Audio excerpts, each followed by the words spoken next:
الحمد لله الذي أنزل السكينة في قلوب المؤمنين ليزدادوا إيمانا مع إيمانهم. أشهد أن لا إله إلا الله وحده لا شريك له، وأشهد أن سيدنا محمدا عبده ورسوله لا نبي بعده.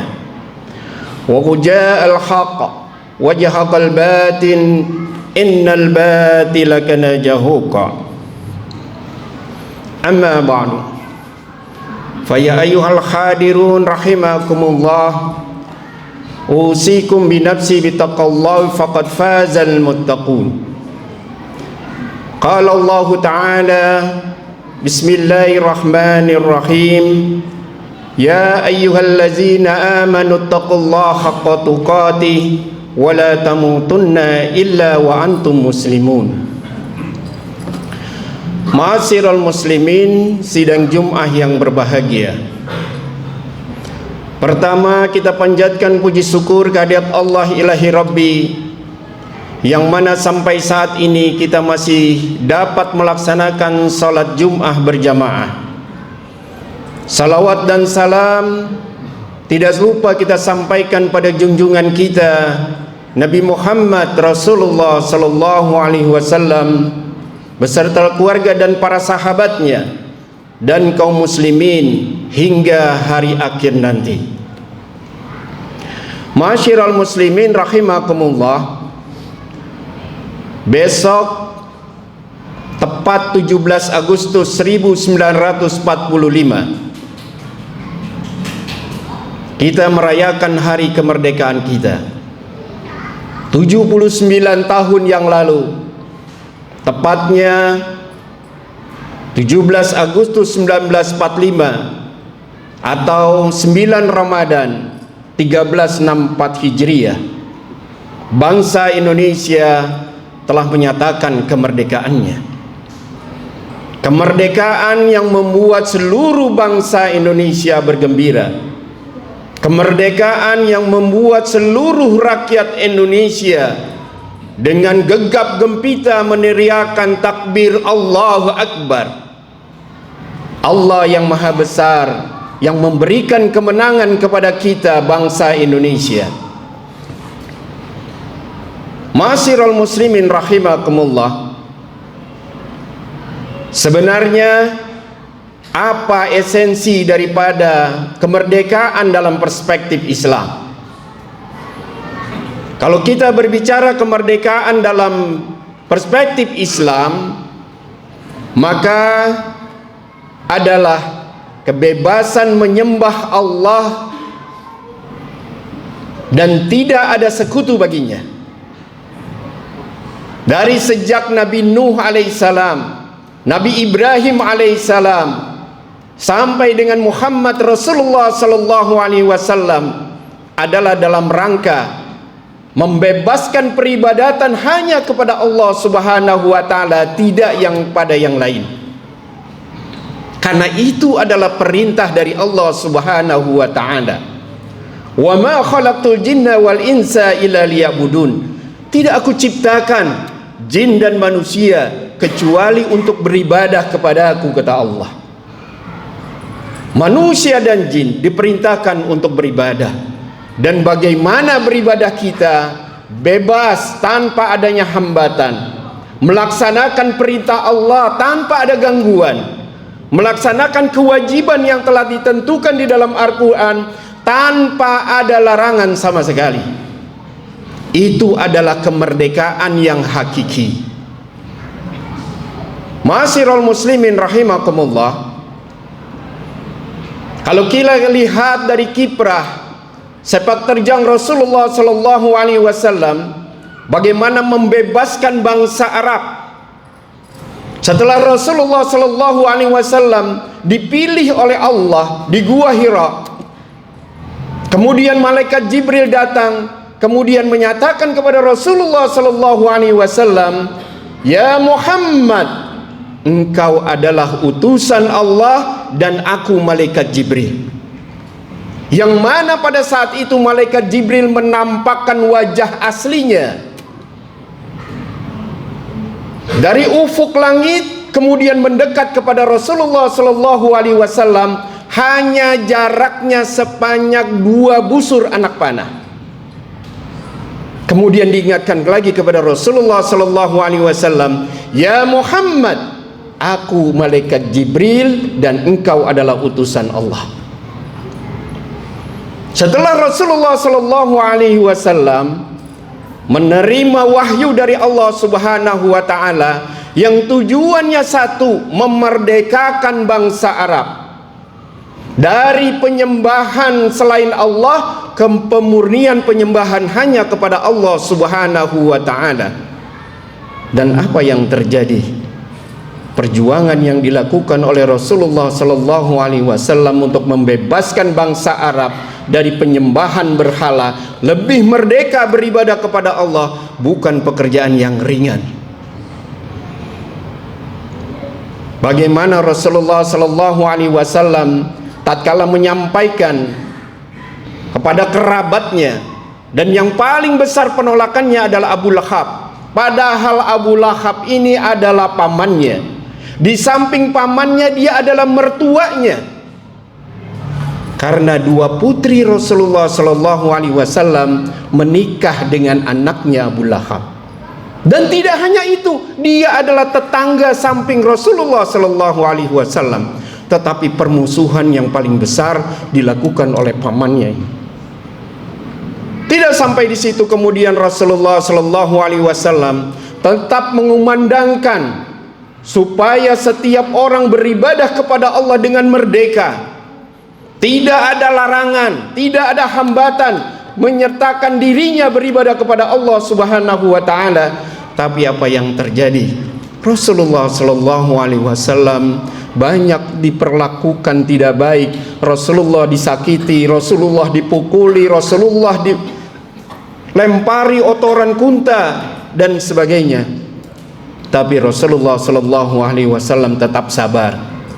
Sampai akhirnya Allah Subhanahu wa taala memerintahkan kepada Rasulullah sallallahu alaihi wasallam hijrah dari Mekah ke Madinah. Sebuah perjalanan yang panjang dari Mekah ke Madinah 400 km.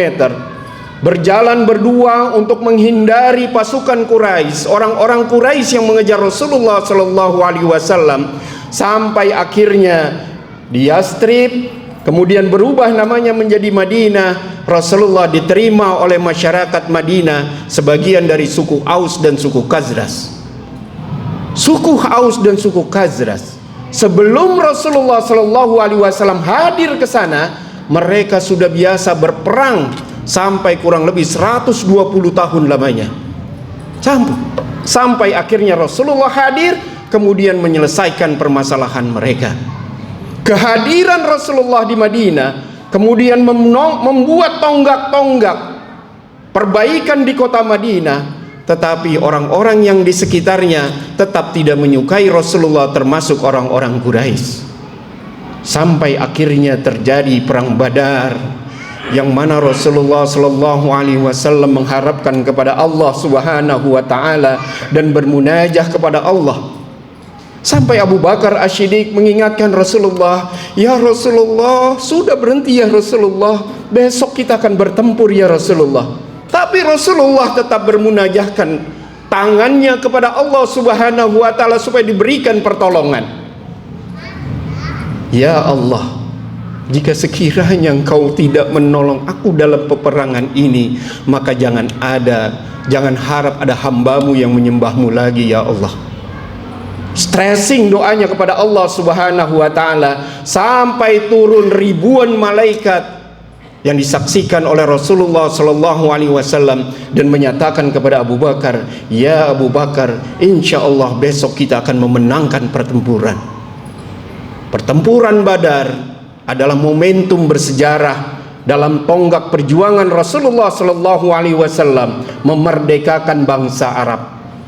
Sampai akhirnya lanjut dengan berikutnya perang Uhud, yang Rasulullah sallallahu alaihi wasallam juga telah memerintahkan kepada pasukan pemanah supaya tidak turun dari bukit pemanah pada saat itu, Jabal Rumat. Tapi ternyata pada perang Uhud ini Rasulullah Shallallahu Alaihi Wasallam mendapat luka. Baju perangnya, rantainya masuk ke dalam giginya, sehingga seorang sahabat mencabut dengan giginya patah. Tarikan kedua, giginya patah. Tarikan ketiga baru bisa tercabut dari pipi Rasulullah Shallallahu Alaihi Wasallam. Perang Uhud bukan kalah, sampai ada yang ketiga, perang Hamratu Asad, kelanjutan daripada perang Uhud, yang mana orang-orang Quraisy tidak berhasil masuk ke kota Madinah untuk menghancurkan kota Madinah. Perjalanan yang panjang dilakukan oleh Rasulullah Sallallahu Alaihi Wasallam, peperangan demi peperangan kehidupannya untuk memerdekakan bangsa Arab supaya penyembahan hanya kepada Allah Subhanahu wa Ta'ala. Sampai akhirnya terjadi perang Ahzab, terjadi perang Khandaq, yang mana pada saat perang Khandaq itu Rasulullah Shallallahu Alaihi Wasallam membantu sahabat yang pada saat itu tidak bisa memecahkan batu yang besar. Kemudian Rasulullah memecahkan batu yang besar itu. Kemudian pada saat pukulan pertama memercik api itu ke atas. Kemudian apa kata Rasulullah? Negeri Persia akan kita taklukkan. Pukulan kedua, negeri Romawi akan kita taklukkan. Yang ketiga, negeri Maukakis akan kita miliki. Dan Persia, Romawi bisa ditaklukkan pada masa Umar bin Khattab. Rasulullah Sallallahu Alaihi Wasallam dalam keadaan terjepit mampu memberikan at-tumuhat, mampu memberikan obsesi dakwah ke depan, sehingga memberi semangat kaum muslimin pada saat itu, khususnya para sahabat. Sampai akhirnya Rasulullah Sallallahu Alaihi Wasallam sangat rindu dengan kota Mekah untuk melakukan umrah. Tapi apa yang terjadi? Setelah Rasulullah mengadakan perjalanan dari Madinah ke Mekah yang jaraknya 400 km dengan 1.400 anggota, membawa kurban untuk melakukan umrah, tapi orang-orang Quraisy tidak bisa mengizinkan untuk umrah pada saat itu. Sampai akhirnya Umar bin Khattab mengatakan, "Ya Rasulullah, apakah kita berada di dalam kebenaran?" Karena sanksi dengan perundingan Hudaybiyah yang dilakukan oleh Rasulullah Sallallahu Alaihi Wasallam dengan Suhail daripada orang Quraisy itu. Apa perjanjiannya? Rasulullah dan seluruh 4.400 yang lain tidak boleh melaksanakan tawaf umrah di Ka'bah kecuali tahun depan. Padahal sudah jalan 400 km. Kemudian yang kedua, gencatan senjata selama 10 tahun. Kemudian yang ketiga, apabila ada orang Quraisy yang keluar dari masuk Islam berangkat ke Madinah, kemudian harus dikembalikan lagi. Tapi kalau ada orang dari Madinah, mereka keluar dari Islam, boleh masuk ke dalam Mekah. Kemudian yang keempat adalah orang-orang Quraisy yang mau bersekutu dengan Rasulullah dipersilakan, yang mau bersekutu dengan orang Quraisy dipersilakan. Sampai akhirnya sebuah perjanjian yang luar biasa, sehingga Rasulullah Shallallahu Alaihi Wasallam tidak hanya bisa membebaskan bangsa Arab, tapi bisa menyampaikan kepada seluruh negara yang ada di keliling bangsa Arab, Persia, Romawi, Ethiopia, Habasah, semuanya dikirimkan surat oleh Rasulullah Shallallahu Alaihi Wasallam.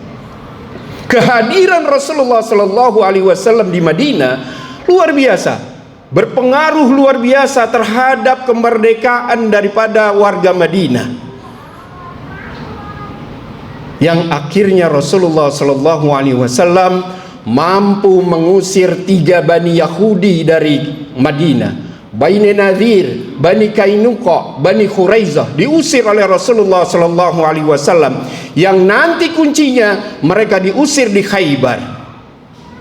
Rasulullah berangkat dengan 1.400 untuk berangkat ke Khaybar, tapi bisa menaklukkan 8 benteng Yahudi di Khaybar. Itulah yang membuat gentar pasukan Quraisy pada saat itu, yang akhirnya Rasulullah Shallallahu Alaihi Wasallam semakin mengirim surat ke seluruh negeri, dan ujungnya adalah tatkala sampai di Syam, utusan yang diberikan, yang dikirim oleh Rasulullah dipenggal kepalanya. Apa yang dilakukan oleh Rasulullah? Kirim 3 pasukan, 3.000 pasukan yang dipimpin oleh 3 panglima perang. Zaid bin Haritsah, Ja'far bin Abu Talib, Ubaidillah, ya, bin Rawaha. Tapi kesemuanya syahid. Pada saat itu Khalid bin Walid baru masuk Islam 3 hari lamanya. Dan berapa yang dilawan bangsa Romawi? 3.000 pasukan melawan 200.000 pasukan bangsa Romawi.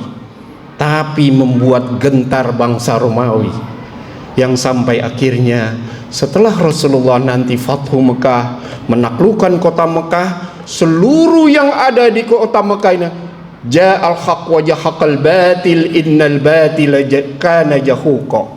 Berhala-berhala yang ada di sekeliling Ka'bah dan semuanya dihancurkan oleh Rasulullah Sallallahu Alaihi Wasallam, sehingga orang-orang Mekah dan orang-orang Madinah bisa melaksanakan dengan sebaik-baiknya beribadah kepada Allah Subhanahu wa Ta'ala.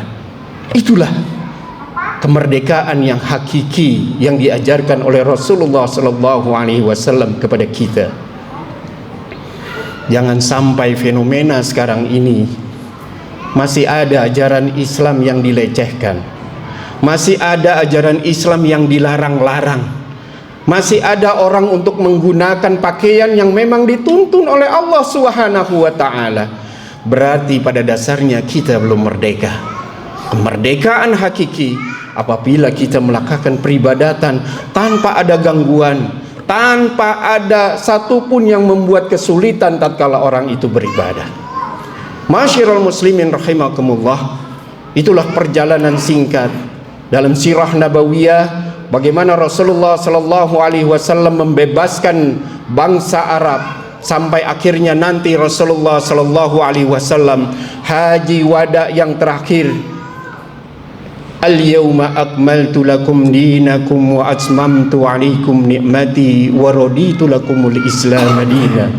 Pada hari ini telah kusempurnakan agamamu, telah kucukupkan nikmatku atasmu, dan telah kuridhoi Islam sebagai agamamu.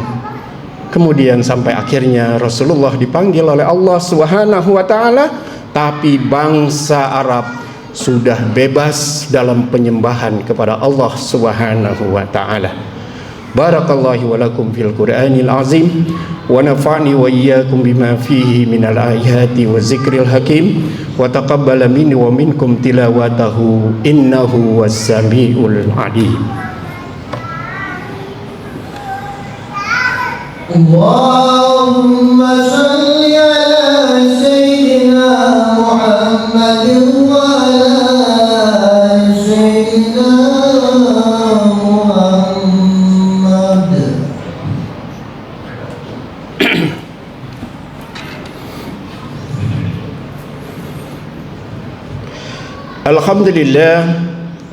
Alhamdulillahilladzi arsala rasulahu bil huda wa dinil haqq liyuzhirahu 'ala dini kulli wa kafa billahi syahida.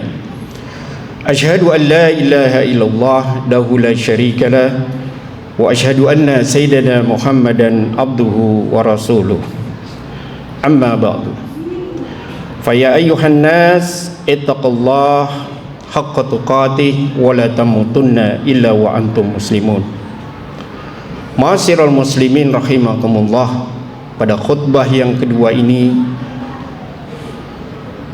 khatib menyimpulkan dari perjalanan Rasulullah Sallallahu Alaihi Wasallam dalam memberikan kemerdekaan kepada kita semuanya.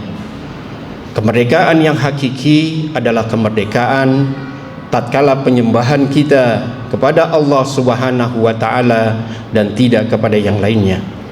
Dan mudah-mudahan kita akan selalu diberikan keselamatan oleh Allah Subhanahu wa Ta'ala, diberikan kebaikan dalam setiap langkah kita, dan juga selalu diberikan kebaikan di dalam melaksanakan ibadah-ibadah kita. A'udzu billahi minasyaitonir rajim. Bismillahirrahmanirrahim. Innallaha wa malaikatahu yusholluna 'alan nabi. Ya ayyuhallazina amanu sallu 'alaihi wa sallimu taslima. Allahumma salli 'ala sayidina Muhammad wa 'ala ali Muhammad kama sallaita 'ala Ibrahim wa 'ala ali Ibrahim fil alamin innaka Hamidum Majid. Wa 'ala anbiya'ika wa rasulika wa malaikal muqarrabin wardallahumma 'anil khulafa'ir rasyidin Abi Bakar wa Umar wa Utsman wa Ali wa an baqiyati sahabati tabi'in wa tabi'in lahum bi ihsanin illa yaumiddin. Warda 'anna ma'hum bi rahmatika ya arhamar rahimin.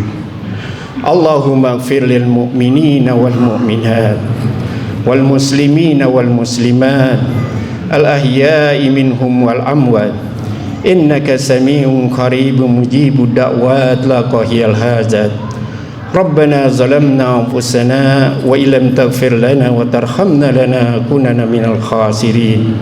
Rabbana la tuzigh qulubana ba'da idh hadaitana wa hab lana min ladunka rahmah innaka antal wahhab. Rabbana ighfir lana wa liwalidayna warham kama rabbawna shighara wa li jami'il muslimina wal muslimat wal mu'minina wal mu'minat bi rahmatika ya arhamar rahimin. Ibadallah, innallaha ya'murukum bil adli wal ihsan wa ita'i dzil qurba wa yanha 'anil fahsai wal munkar wal baghi ya'izukum la'allakum tadhakkarun wa la dzikrullahi akbar. Faqimus salat.